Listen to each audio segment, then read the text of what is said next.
I actually think that my topic could use a little bit of cheerleading, if that's possible. I'm studying the science of science communication, which tries to use the distinctive methods of science to understand how it is that people come to know what they know, but also not to know what is known by science. One of the focuses of the research is to understand why we have deep cultural public divisions on topics like climate change or nuclear power or fracking or vaccines or genetically modified organisms. And at least some people think that the implications of this science are very disheartening. Right, so I'll actually describe the study that was identified as the most depressing discovery about the brain ever.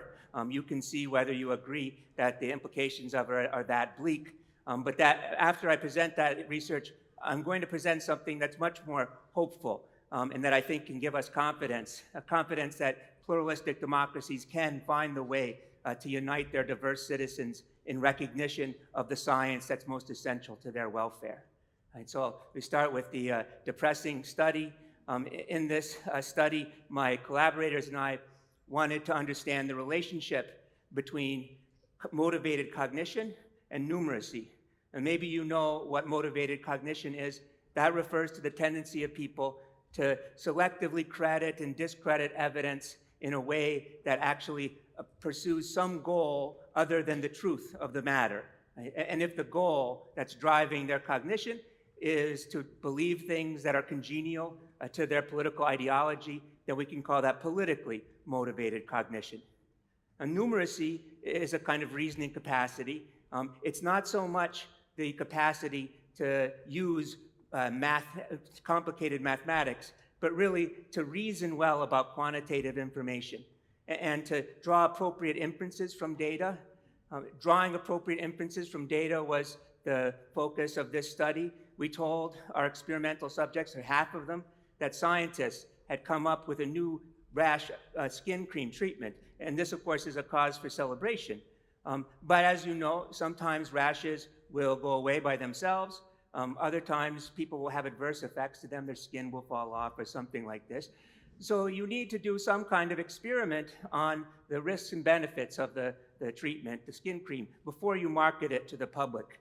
And we told our experimental subjects, half of them, that the results of an experiment like that were captured in this table. Right? The table identifies the number of people who got better and the number of people who got worse in a treatment condition where they received the skin cream, but also the proportion of people who got better and worse when they weren't treated in a control group.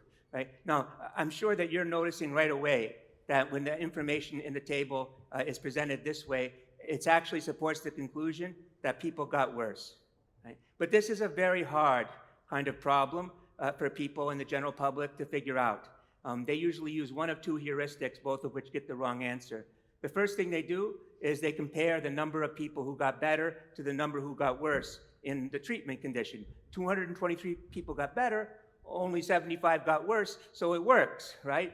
And then one of their friends comes up to them and says, "No, you idiot, you have to consider the control as well. Don't you see 223 people in the treatment got better and only 107 got better in the control, so it works," right? And that's still wrong. You have to consider all the information in the table. That's why it's presented this way. What you need to do is look at the ratio of positive to negative outcomes conditional on the assignment to either the treatment or the control. And if you look at the treatment condition, people were about 3 times as likely to get better as worse. But in the control condition, they were about 5 times as likely to get better than they were to get worse. So the answer is, in fact, that using the skin cream made the condition, or was more likely to make the condition worse than doing nothing at all. Now, that was what we told half of our subjects. The other half of our subjects, we told that the study was about gun control. Gun control is very controversial in the United States. And the scientists had compiled the number of cities that saw crime go down and saw crime go up in a year after adopting a ban on the public carrying of concealed handguns. And then they had also collected the same information for cities that hadn't enacted such a ban. That's, again, the control group.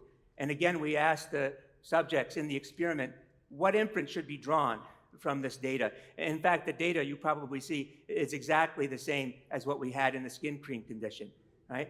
Now, what we did by rotating the information at the top of the column was set it up so that half the people would see the skin cream intervention working, right, or the gun control intervention working, and half would see the perverse effect, right? Now, here's some raw data that show you the results. The lines are locally weighted regressions. They show basically the proportion of people who are getting it right as their numeracy increases. And as you would expect, as people become more numerate, they're more likely to get the right answer in the skin cream problem, right? But here's what we see in the gun control problem. Things look a little bit strange. There's noise in the data, right? Something must be going on. And that extra thing that's going on is politically motivated cognition. If you divide people along a right-left spectrum, you can see that the people who are on the right and on the left, who are highest in numeracy, they're just as likely to get the skin cream problem correct. Ideology has nothing to do with that. But if you look at the division between the high numeracy subjects and the low one in the gun control condition, you see something that's a little bit odd. That the people who are high in numeracy, they're much more likely than the people that are low to get the answer right, if the information in the table, when it's properly construed, supports their ideological position. When the information doesn't support their ideological position, then the high numeracy subjects are no more likely to get the right answer than are people who are low in numeracy, right? We call this motivated numeracy, right? It's motivated because people are tending towards the answer that's consistent with their ideology, whether or not it's true, but it's magnified by numeracy, right? And that's an interesting kind of problem. You can apply a model to this data and quantify these effects a little bit. Here we're going to see, well, just how much does the motivated numeracy affect the accuracy of the views of the subjects? If you look at low numeracy people, the low numeracy people are about 25 percentage points less likely to get the right answer if that answer is threatening to their ideology than if it's consistent with their ideology. The people who are high in numeracy, on the other hand, 45 percentage points less likely to get the right answer if that answer is inconsistent with their political predispositions than if it's consistent with their political predispositions. You see, the high numeracy people, the smart people, they never miss the problem, miss the answer, if it's consistent with their ideology. If it isn't, they're even better at rationalizing it away, right? And this is what you would then expect to see if people reason this way out the lab, that people who are high in numeracy are actually more polarized than people who are low in numeracy on controversial topics. And in fact, we see that, right? That as numeracy increases, people are more divided about the efficacy or the risks of gun control regulation. The same thing with fracking, right? Same thing with global warming. We see the polarization conditional on numeracy. But we also see this same effect when we measure people's reasoning proficiency in other ways, right? So the same kind of division. The people who are high in science literacy, more polarized than the people who are low. The people who are high in actively open-minded thinking, which is a disposition to change your mind in the face of evidence, but not on these kinds of issues. You see more polarization, not less, as they become more proficient in this kind of thinking. Same thing with the cognitive reflection test, which measures whether people use slow, deliberate, analytical thinking as opposed to fast, emotional, intuitive thinking that actually, as you become more analytical and slow, you're getting more polarized. And so is this something that would depress you? I guess I could see why, if it does, because it suggests that we won't work our way out of the problem of polarization either by just giving people more information or just by educating them better, because the high cognitively proficient subjects, they're the ones who are always going to be digging in with the most effort to maintain their position, and they're going to pull a lot of their peers along with them, right? Right. Now, the less depressing set of work that I promised you, right? Less depressing. It actually involves science curiosity, which was something that we were studying, not because we were interested in politics. We were too depressed to think about that too.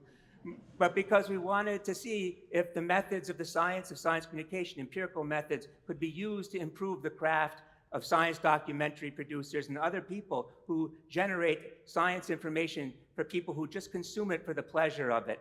And we needed some way to measure, well, whether people are in fact inclined to value science communication in order to do that research. But we also found something out that was unexpected. right?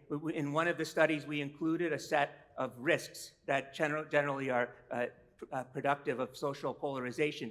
And of course, with both global warming and fracking, we saw that signature relationship, right? That as people became more science comprehending, they became more polarized. But we didn't see that with people who are science curious. They're moving in the same direction as they get more information. And actually, if I showed you the graph, they're becoming more convergent as they become more science literate. This was a shock to us because remember, we had seen that all manner of critical reasoning proficiency actually seemed to have this perverse effect. Right? So why is science curiosity alone able to control this kind of dynamic, the greater polarization conditional on cognitive proficiency? Right? And one hypothesis we had was that maybe the science curious people, they're more willing to examine all the evidence, including information that's inconsistent with their political ideology, because it's novel to them and they're interested to see what it is that science knows. And so we did an experiment like that, because part of politically motivated reasoning is bias search. People push away the information that's contrary to their hypotheses and they embrace the information that confirms what they already know.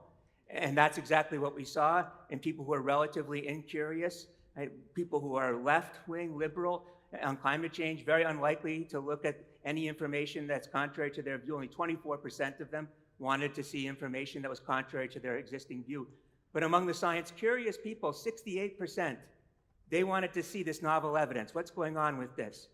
And we get the same kind of result with people who are more right-leaning. And this is a surprise to us, but in a way not a surprise, because at some point you realize that when you study these kinds of dynamics, there's a kind of conservation of perplexity, that every time you think you're finding out the answer to one question, one or two more that you didn't anticipate come up and need explaining.